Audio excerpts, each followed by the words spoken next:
Hello, welcome to my channel. Today I'm going to start working on my XT crank that's on my Esker Hayduke. And the reason why I'm doing this video is I'm doing this whole overhaul on this bike, which I've been talking about, but I wanted to save the crank as kind of its own thing so I can go over how you take this apart, how you service it, and then put it back together. So I haven't done any cleaning in this area. You can clearly see that these cranks are quite the mess. I will probably just leave the pedals on here because I'm going to reinstall these cranks, and so I don't really see a need in taking the pedals off, and I can get at everything and clean it fairly well.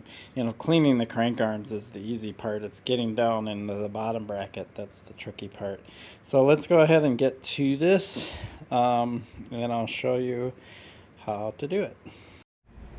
So the two main tools that I'm going to use to take this crank arm off is the Allen key and this funky Shimano tool, which goes in here and takes this cap off, and then there's this little hook piece to pop out the little plastic. I don't even want it, I don't know what that is. A safety, some kind of safety device so the crank arm doesn't fall off. But the first thing you got to do is basically loosen these pinch bolts, and I just go back and forth each side, take turns, and you just get them fairly loose. The idea is you want the crank arm to be loose enough to slide off. You don't need to take these bolts all the way out. So they're pretty loose right now, right?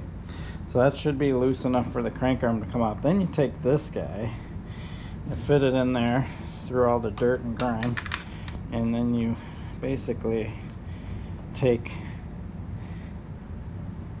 it's kind of funny because that little hook, oh no it's not, okay, just wanted to make sure that little hook wasn't hitting the crank arm and putting a big scrape in it, because that would suck. But it doesn't. Oh, so it came off already. So there's the little cap, right? And then you have to go in here and go like this and pop this thing out, and the crank arm comes right off. You can see how this pops up. Of course, it's really dirty. So once I clean all this up, I can show this a little better and you'll be able to see it a little better. So the next thing is you want to pull the crank arm out, and they don't always come out really easily, so I have a rubber mallet. I wouldn't use metal on here. I would use rubber, and then you can just tap the spindle out, and it usually just gets to a point where you can pull it out with your hand the rest of the way. Last part's a little bit of a struggle. Again, you can kind of tap on the crank arm if you need to, but make sure you don't hit the sprocket. If you do need to tap in there, you gotta tap close. I wouldn't hit out near the teeth, but it's coming out. Oh, and of course it fell on the floor because it popped out on me. So there you go. Got this crank arm out, so we'll go ahead and put it on the bench. This needs a lot of cleaning. So the next thing that I need is this wolf tooth tool that I just purchased. So this is the first time I'm using it. I'm gonna just kind of get as much crud off of there with my hand as I can. What this does is it fits right onto the cup, and then I have this park tool, happens to be the same size for that to fit in there, so I don't have to use an open end wrench. One of the things that sucks is my bike stand, and this is why you want a quality bike stand. This is some Titan thing I bought off of Amazon quite a few years ago, and it's not a very good stand. So someday I will buy a legitimate park stand. I think this is the correct direction. Again, I always get confused. I think forward when the bike's upright tightens them, going backwards loosens them, but I'll have to remember here real quick. Doesn't seem to want to budge. Try the other direction.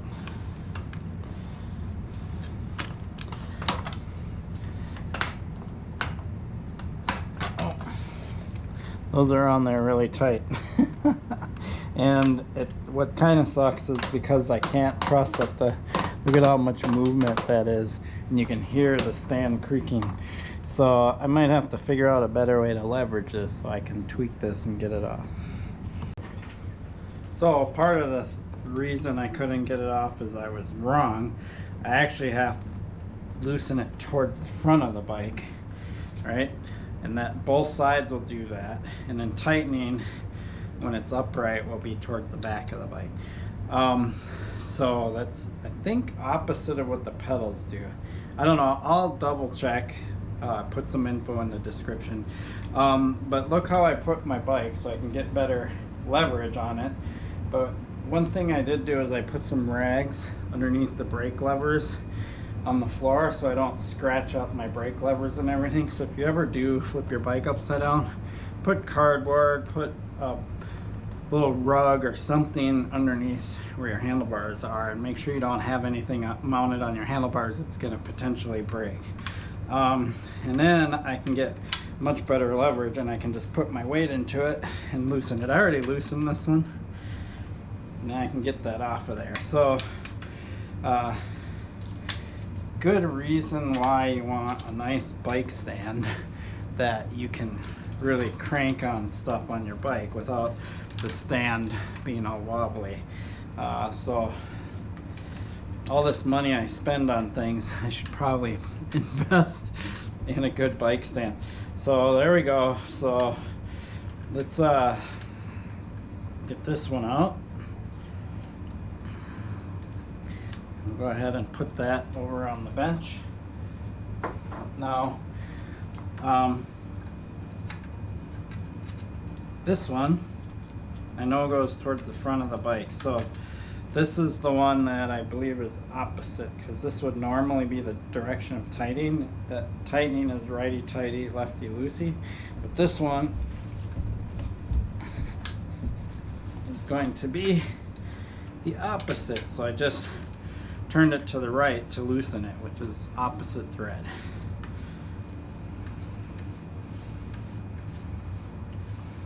And we'll get that out of there. Now, there's a spacer on this side, so I'll just remember that that's there so I can put it together properly.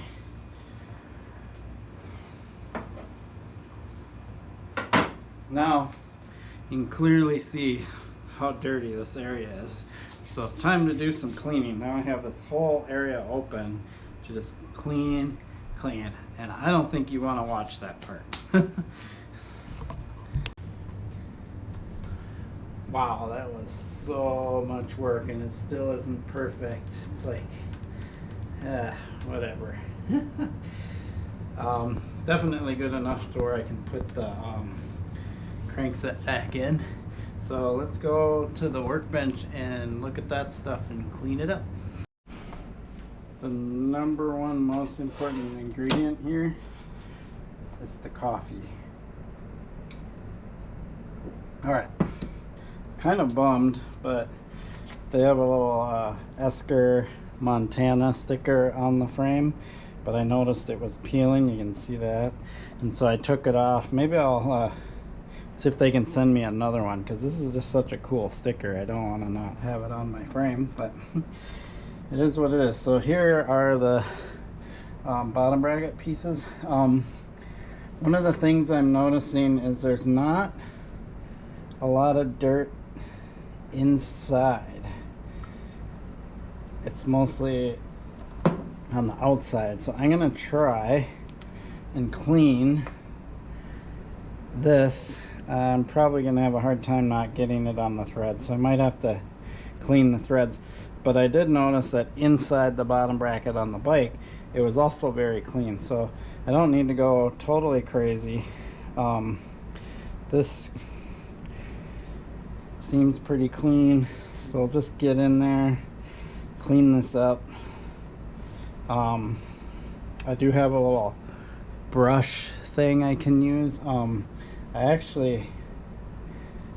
used to use a toothbrush, but you know, I can get in there pretty good and just get that all clean. There is a lot of crud in there, so I'm gonna work to get that out, because the Schwamigan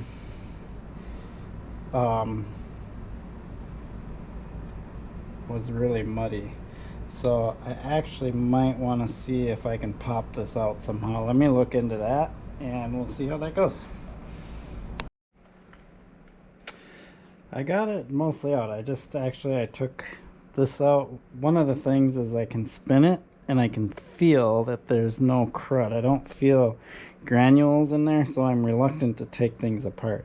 So I basically just took the end of this little twist tie, went around in there, and I was able to get all the crud out, and I was just being pretty meticulous. The other important thing is these threads. You don't want sand and stuff in there, so I basically run, if you don't have fingernails like me, you can take anything, but I basically just run my nail through there, spin it, or anything small enough to fit in the threads. That way I can knock out any grit or sand in the threads, because if you have something in the threads, that's gonna cause creaking and things like that, and not cause things to tighten how you want them. So you want the threads to be clean. But yeah, this piece is ready to go. Now I have this ring on there, so I want to stick this on there right away, because I want to make sure I don't forget what side I had that on. Now I got this one to do, so let's clean this one up. But let me show you how I did this.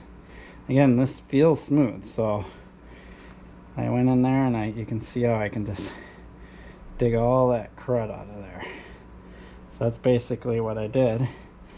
Then use my towel to clean up, and just kind of meticulously kept going at this until I got it all out of there, and until I can spin it and make sure doesn't have any sand or crud in the bearings. So the fact that this went through some pretty serious mud during the Schwamigan event, and that this is still super smooth and not grainy, is impressive.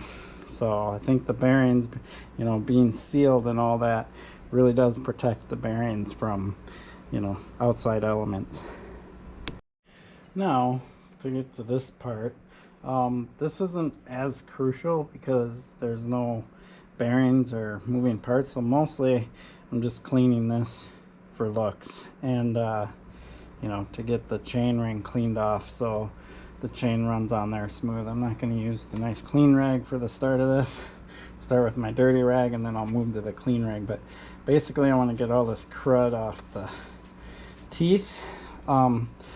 There are a lot of mechanics out there, and bike shops especially, that'll have a thing called parts cleaner or parts cleaning bin. I do not have that. I'm just kind of like the home mechanic that has a lot of tools and stuff, but I don't have a parts cleaner, so I generally do a lot of this by hand. Parts cleaner works really good more for chains, derailleurs, you know, moving parts like that. For this kind of stuff, I don't think parts cleaner is really necessary, and I certainly don't want to throw these in parts cleaner, because there's, you know, the idea behind parts cleaner is it removes all the grease and stuff, and then you re-grease everything. But this stuff's pretty well greased and clean still, so I don't want to do something like that. I would if I needed to. This is going to be hard to get all this stuff out, so I'm going to go ahead and work to clean all of this out, get this all cleaned up, get that all cleaned up. Again, this is more for appearance than anything. You know, it's nice to have, you know, especially this time of year when it's winter time, to take the time to clean this stuff. But that's really caked in there, so I have a little brush I'm going to get in there with. Okay, there we go. I'm going to consider that good enough. It's kind of dinged up. I just realized this is a big sticker. That's interesting. So there's a little ding in it or whatever, but I don't know if that's supposed to come off or not. But I don't, you know, when you take stickers off, they always have a bunch of goop. But yeah, I've got this clean enough to where I'm satisfied with it. I'm gonna do this other arm now, and then it's ready to install back on the bike. So now that I got this piece out of here, because I had to take the bolts out to clean all this up, you can see there's a little pin, a little thing here that goes down into the hole. So what this does is it pops up like that, and then you push it down and that pin goes into the hole on the crank arm. I think it goes this way though. Yep. And then it'll prevent the crank arm from falling off. It's a really simple mechanism, but it's kind of an interesting thing Shimano does. Okay, so this is, now that everything's clean, you can see this is clearly popped up, and that's the position I want it in when I'm installing the crank. And then once this crank arm is on there, I pop that down. There's a hole, there it is, that little pin goes into, that prevents the arm from coming off. It's just a little safety thing. But I feel like by the time that would happen, it would definitely be pretty loose on there, but at least it wouldn't fall off, right? Okay, let's go ahead and reassemble this stuff back on the bike. First, the bottom bracket.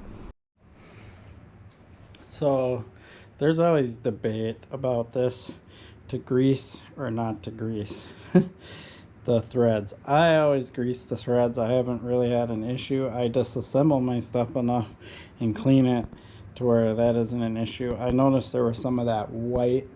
I don't think it's officially Loctite, but it's like Loctite on the other threads. But it is what it is. I'm gonna grease because I don't have any of that stuff. And then that threads in. So you'll notice I had that middle plastic piece in there. That plastic piece is actually amazing because that's what keeps tons of crap from getting in to the inside of where the bearings are. So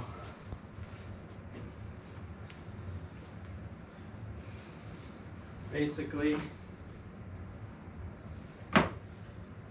grease up these threads. It's really important not to cross thread.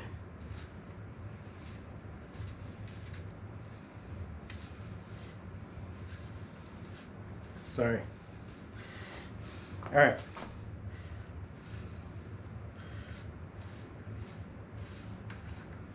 So now I got these threads greased, and I gotta put this on, and now I know the correct direction to turn them. So we'll get those tightened on there.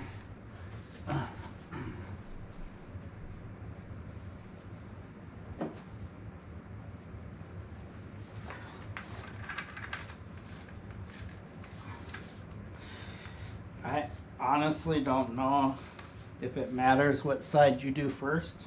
I don't think it does. So I get that on there hand tight. I'm gonna get this one on there hand tight.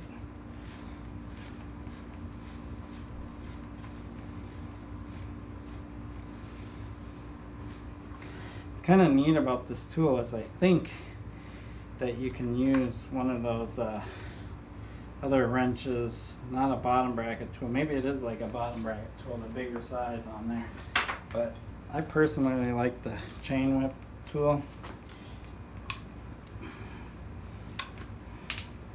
Again, I don't have a torque wrench for this size thing, so I just get them really tight. These are one of those things where there's plenty of threads. I'm not too worried about over torquing.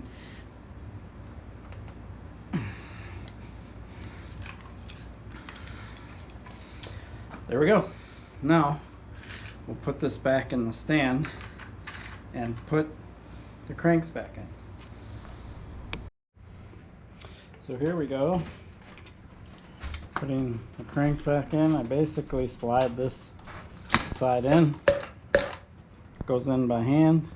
There's only one way this can go on. So we'll just slide that on there. So your cranks are going to be in alignment with each other. And then really all we have to do is put that little cap in and use that tool, and then I can even take this plastic thing and push it down. You can see how now the crank arm won't come off when I push that down. So let's put that little plastic piece in. Right here.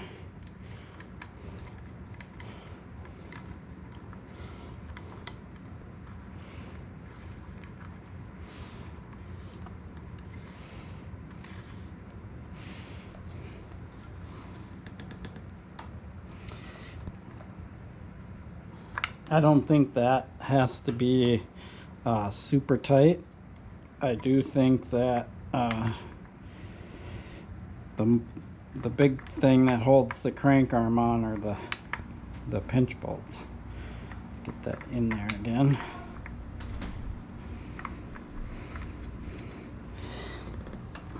Nice and snug. So I'll tighten these down.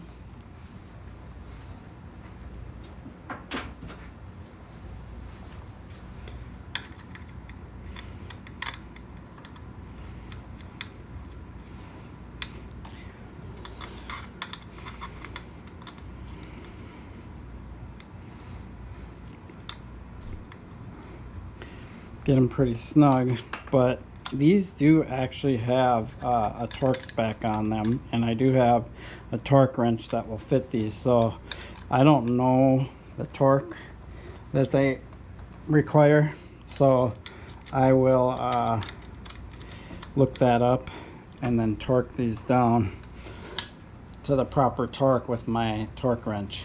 And I noticed I missed cleaning out the inside of that thing, but I can actually do that with it on the bike. I was more concerned about the threads and the interior parts. But yeah, they're ready to go. Sweet. Okay, there you have it. Just cleaning up the cranks. I wouldn't necessarily call it an overhaul. I mean, pretty close. I mean, I took everything apart, cleaned everything. Overhaul would probably deal a little bit more with getting at the bearings, putting them in parts cleaner or whatever, things like that. If that's even possible with this type of bottom bracket. I tend to use things, and then when they get to a point where they're worn out, I just buy new, update them, whatever. But everybody does things a little differently. Everything seems really good. Let's take a look at it. Definitely a huge improvement. They feel really smooth. So, like, to me, that's the point. It's there's no grinding, there's no funny feel to them.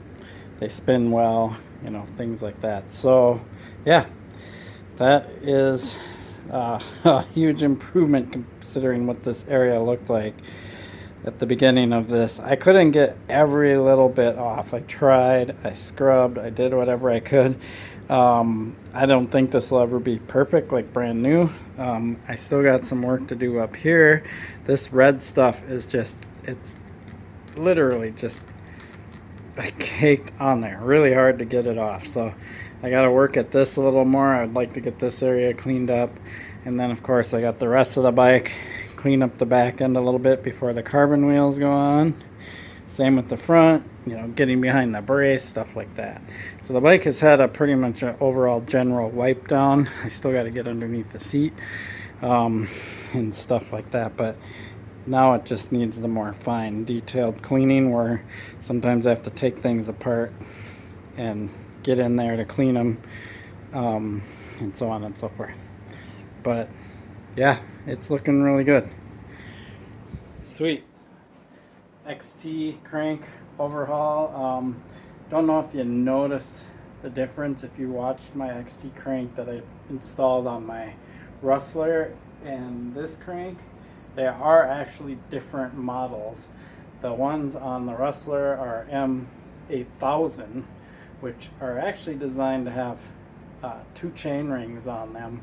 And I bought the wolf tooth chain ring and some spacers and moved it out to have 1 chain ring on there. still nice cranks, but not a dedicated single ring crank. These are the M8100 cranks, which is the current model designed for 12-speed systems. You'll notice the sprocket and the spider is more integrated on these cranks. So keen eyes will notice those little details, which is why I don't know how long I'll leave that XT crank on my Rustler. You know, I'll probably beat that up a bit. I just happen to have it laying around, so figured I might as well use it on something. But I might get a nicer crank for the Rustler, try to go more for weight savings, something like that, without sacrificing strength, of course, because that's the bike I do the big hit stuff with. So, all right, cool. I really appreciate your support for my channel. Please like and subscribe. Peace.